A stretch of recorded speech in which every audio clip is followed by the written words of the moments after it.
Muy buenos días, con el gusto de saludarles. Una vez más en esta modalidad virtual abordaremos el tema de alimentos, esto con los fundamentos de la Ley para la Familia del Estado de Hidalgo. Recordemos, y hago mucho hincapié en ello, que cada entidad federativa tendrá su propio código y los fundamentos serán diferentes, pero la esencia del tema será el mismo. Recordemos que para efectos del Estado de México siguen contemplados dentro de un código civil. Pero bien, el tema de hoy es en relación a los alimentos con los fundamentos jurídicos, con los fundamentos legales en la Ley para la Familia del Estado de Hidalgo. Pues bien, los alimentos, de acuerdo al artículo 118 de la Ley para la Familia para el Estado de Hidalgo, establece que es todo lo indispensable para el sustento. Y todo eso indispensable para el sustento abarca lo que es la habitación, el vestido, la asistencia médica y en su caso los gastos de embarazo y parto. Efectivamente, si entendemos como concepto a los alimentos, que son todo aquello indispensable para el sustento, abarcaría todo eso, ¿verdad?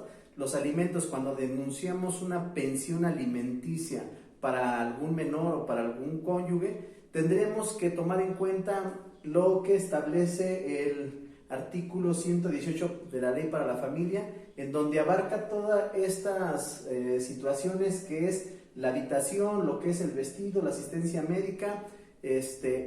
Vamos a abarcar todo eso, ¿verdad?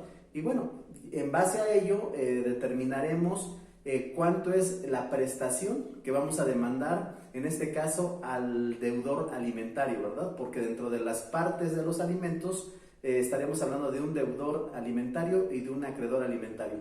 Pues bien, ya en la clase virtual abordaremos ciertos detalles que se supone que tendremos que demandar en juicio, dependiendo la calidad de vida que hayan llevado los acreedores alimentarios. Pero ahorita vamos a abordar los fundamentos legales del Código para la Familia del Estado de Hidalgo, ¿verdad? En su artículo 119 establece que la obligación de dar alimentos se deriva del matrimonio, del concubinato, del parentesco por consanguinidad, por adopción o por disposición de ley. Aquí ya nos dicen este artículo de dónde se va a desprender esa obligación o ese derecho de alimentos, ¿verdad? Bueno, se desprende ya, como decíamos, del matrimonio, del concubinato, del parentesco por adopción, por consanguinidad. De ahí se desprende la obligación de dar alimentos, ¿verdad? En cuanto tengamos ya, requeriremos para poder hacer valer esa prestación de alimentos un documento base de la acción, nuestro documento base de nuestra acción para pedir alimentos.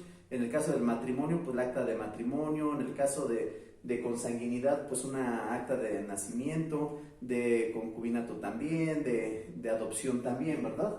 Bueno, pues de ahí se desprenderá esa obligación a dar alimentos. En su artículo 120 del mismo ordenamiento establece que la obligación alimenticia no puede ser objeto de compensación, no puedes compensar esa situación con algo diferente. Tendrá que ser específicamente para efectos de dar o otorgar lo indispensable al acreedor alimentario.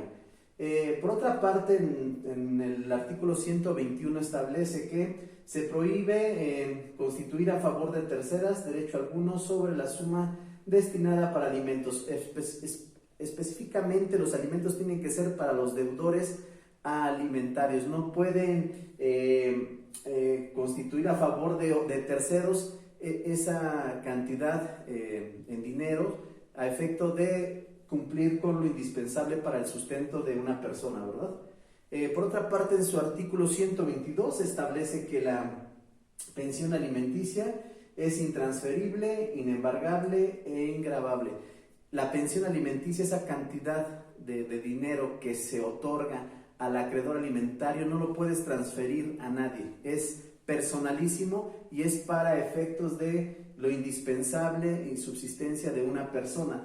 también esa cantidad en dinero es inembargable, no lo puedes embargar, no puedes decir tal persona está obteniendo una cantidad de dinero por pensión, le voy a embargar porque a mí me debe un dinero, es inembargable y por ende pues tampoco se puede gravar, ¿verdad?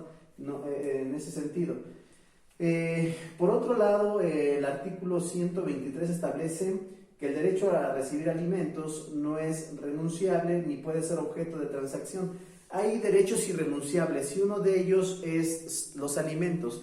Ese derecho es irrenunciable, no puedes renunciar a él y vuelvo a insistir mucho, es personalísimo, no se te puede transferir a terceros y está protegido en razón de es inembargable, es intransferible, ¿verdad? Por otro lado, también establece el propio código que en su artículo 124, que el derecho a recibir alimentos, bueno, ya comentábamos que no es renunciable. Los cónyuges tienen la obligación de darse alimentos en caso de divorcio. Se estará lo dispuesto en el capítulo correspondiente. Hay un capítulo especial a efecto de relación a la pensión alimenticia para los cónyuges. Si bien es cierto, y aquí hay un tema muy interesante actualmente en razón de los cónyuges, porque si bien es cierto que para efectos de la pensión alimenticia se tendrá que acreditar algo muy importante, hay que acreditar un estado de necesidad para que un cónyuge tenga derecho a una pensión alimenticia, y ese estado de necesidad no tiene lo suficiente para subsistir, ¿verdad?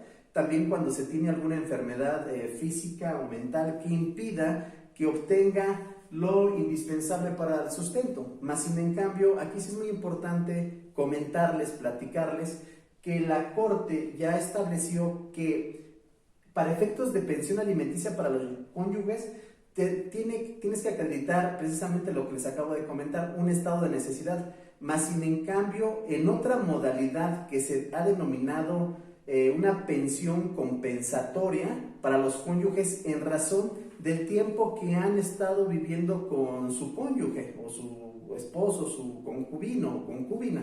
Entonces ahí ya es una modalidad muy similar que se ha denominado pensión compensatoria, ¿verdad? Cuando una pareja decide casarse, por lo regular la esposa se queda en casa e impidiéndole esto evolucionar profesional, económica, personalmente, y por ende tendría el derecho de exigir en esa prestación una compensación en ese sentido, ¿verdad? No sería una pensión alimenticia, sino sería una compensación.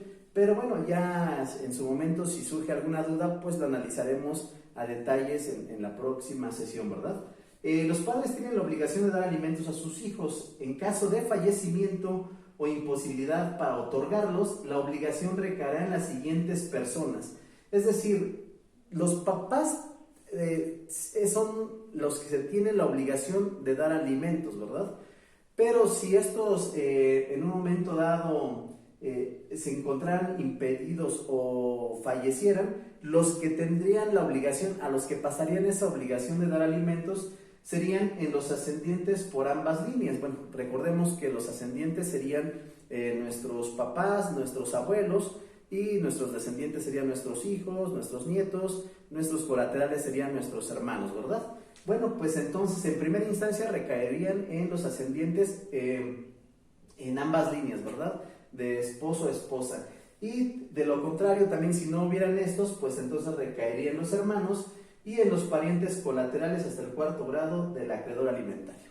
Pues en grandes rasgos esto es lo que son los alimentos. En la sesión virtual, ojalá y tengan algún comentario que hacer, porque es muy importante como abogados. Esto es más común de lo que ustedes creen. Al despacho llegarán muchos clientes solicitando una consulta, pretendiendo iniciar una demanda exigiendo este derecho.